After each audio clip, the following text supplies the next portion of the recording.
ಇವತ್ತಿನ ವಿಡಿಯೋದಲ್ಲಿ ನಾವು ಕುಮಾರವ್ಯಾಸ ಬರೆದಿರುವ ಬಕಾಸುರನ ವಧೆ ಈ ಪದ್ಯದ ಸಾರಾಂಶವನ್ನ ನೋಡೋಣ. ಇದು ICSE ಕನ್ನಡ ಸಾಹಿತ್ಯ ಸಂಗಮದಿಂದ ಆರಿಸಲಾದ ಪದ್ಯ.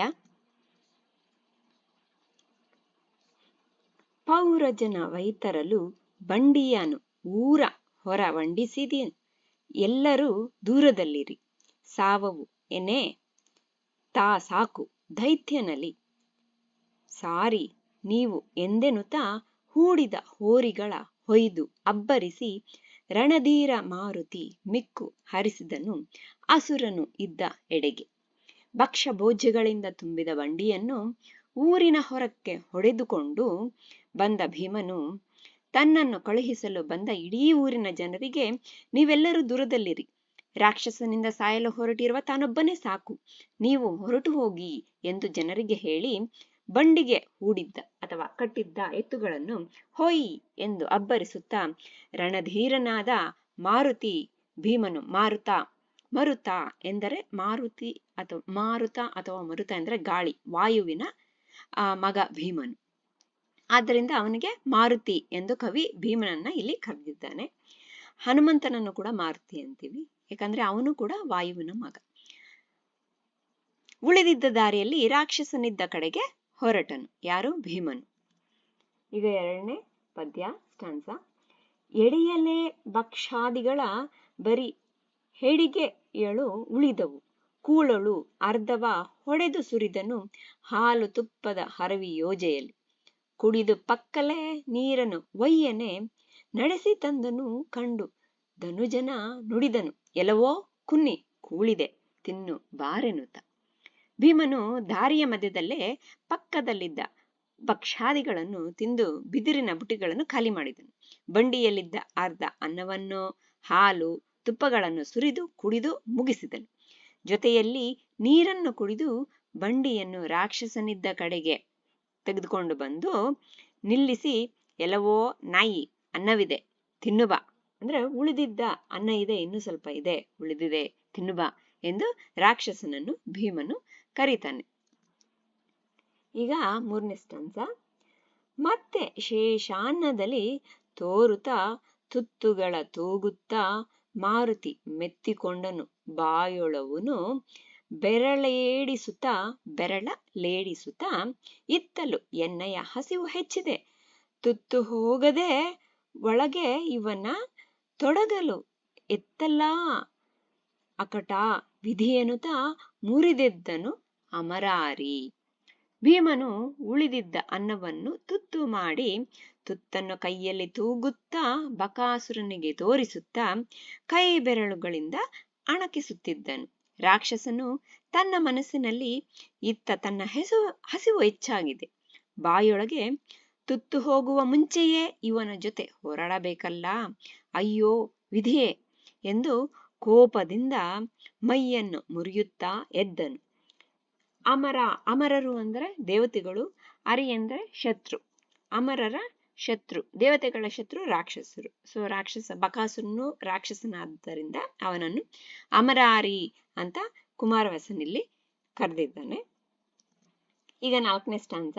ಎರಡು ಕೈಯನ್ನು ಬಲಿದು ಮುಷ್ಟಿಯೊಳಗೆ ಎರಗಿದನು ಖಳ ಬೆನ್ನನು ಏನಂ ಅಂದರಿಯ ನಿತ್ತ ಇತ್ತಲು ಭೀಮ ಬಲುದುತ್ತುಗಳ ತೋಟಿಯಲ್ಲಿ ಮರನ ಮುರಿದು ಎರಗಿದರೆ ಪುನರಪಿ ಮುರಿದು ನೋಡಿದು ಬಹೆನು ನಿಲ್ಲೆನು ತರೆಗೆಲಸ ಪೂರೈಸಲು ಎಂದನು ನಗುತ್ತ ಕಲಿಭೀಮ. ಬಕಾಸುರನು ಎರಡೂ ಕೈಗಳನ್ನು ಮುಷ್ಟಿ ಮಾಡಿಕೊಂಡು ಭೀಮನ ಬೆನ್ನ ಮೇಲೆ ಅಪ್ಪಳಿಸಿದನು. ದೊಡ್ಡ ತುತ್ತುಗಳನ್ನು ಮಾಡಿ ತಿನ್ನುವುದರಲ್ಲಿ ತಲ್ಲೀನನಾಗಿದ್ದ ಭೀಮನಿಗೆ ಇದೇನೂ ಅರಿವಾಗಲಿಲ್ಲ. ಬಕಾಸುರನು ಅಲ್ಲೇ ಇದ್ದ ಮರವನ್ನು ಮುರಿದು ಭೀಮನ ಮೇಲೆ ಎಸೆದನು. ಇದಕ್ಕೆ ಭೀಮನು, ಮರವನ್ನು ಮುರಿದು ಏನೋ ನನ್ನ ಮೇಲೆ ದಾಳಿ ಮಾಡ್ತಾ ಇದೀಯಾ, ಮತ್ತೆ ಮುರಿದು ನೋಡೋ, ಇದು ನನಗೆ ಗೊತ್ತು, ಇರು ಸ್ವಲ್ಪ ಎಂದು ಹಿಂತಿರುಗಿ ನೋಡಿ, ತಿನ್ನುತ್ತಿರುವುದು ಅರ್ಧದಷ್ಟು ಮುಗ್ದಿದೆ, ಆ ಕೆಲಸ ಅರ್ಧದಷ್ಟೇ ಮುಗ್ದಿದೆ, ಈ ಅರ್ಧ ಕೆಲಸ ಪೂರ್ತಿ ಮುಗಿಸಿ ಬರುತ್ತೇನೆ ಎಂದು ವೀರನಾದ ಭೀಮನು ನಗುತ್ತಾ ಹೇಳಿದನು. ನಾನು ಮಿಕ್ಕಿದ ಕೆಲಸ ಮುಗಿಸ್ಕೊಂಡ್ ಬರ್ತೀನಿ, ನಂಗೆ ಕಾಯ್ತಾ ಇರಪ್ಪ ಅಂತ ಹೇಳಿ ಹೋಗ್ತಾನೆ ಭೀಮನು ಬಕಾಸುರನಿಗೆ ಆ ರೀತಿ ಹೇಳಿ ಹೋಗ್ತಾನೆ. ಈಗ 5ನೇ ಸ್ಟಾಂಜ. ಸಿಕ್ಕಿದನು ಕಲಿ ಭೀಮನು ಎನೆ ಕೈಯ ಇಕ್ಕಿ ಕೊಟ್ಟನು ಮಯ್ಯನ ಅಸುರನ ಹೊಕ್ಕು ತಿವಿದನು ತಿರುಗಿ ಬದಿಯಲು ನುಗ್ಗಿ ನುಸಿಯಾಗೆ ಬಿಕ್ಕುಳಿಯ ತಾಳಿಗೆಯ ಮೂಗಿನೊಳು ಹೊಕ್ಕು ರುದಿರದ ಧಾರೆ ಬಿಗುದುರೆ ಡೊಕ್ಕರಿಸಲು ಅಸು ನೀಗಿತು ಅಸುರನ ತನುವ ನಿಮಿಷದಲ್ಲಿ. ಭೀಮನು ತನ್ನ ಕೈಗೆ ಸಿಕ್ಕನು ಎಂದು ಬಕಾಸುರನು ಅಂದುಕೊಳ್ಳುವಷ್ಟರಲ್ಲಿ ಭೀಮನ ಕೈಗಳಿಂದ ಬಲವಾಗಿ ಪೆಟ್ಟುಕೊಟ್ಟು ಅಸುರನ ಮೈಯನ್ನು ಹೊಕ್ಕು ತಿವಿಯುವಂತೆ ಮಾಡ್ತಾನೆ. ಆ ರಭಸಕ್ಕೆ ರಾಕ್ಷಸನ ಪಕ್ಕೆಲುಬುಗಳು ನುಚ್ಚಿ ನೂರಾಯಿತು.